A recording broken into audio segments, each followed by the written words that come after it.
central.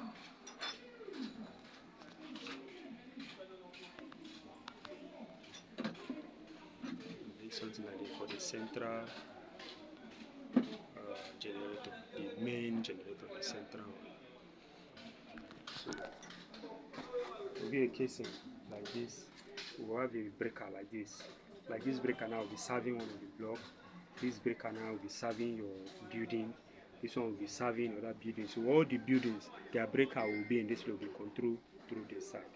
While the main generator will just feed all these breakers here. From these breakers here to feed the whole building. So something like this for the main generator. It's a very big panel.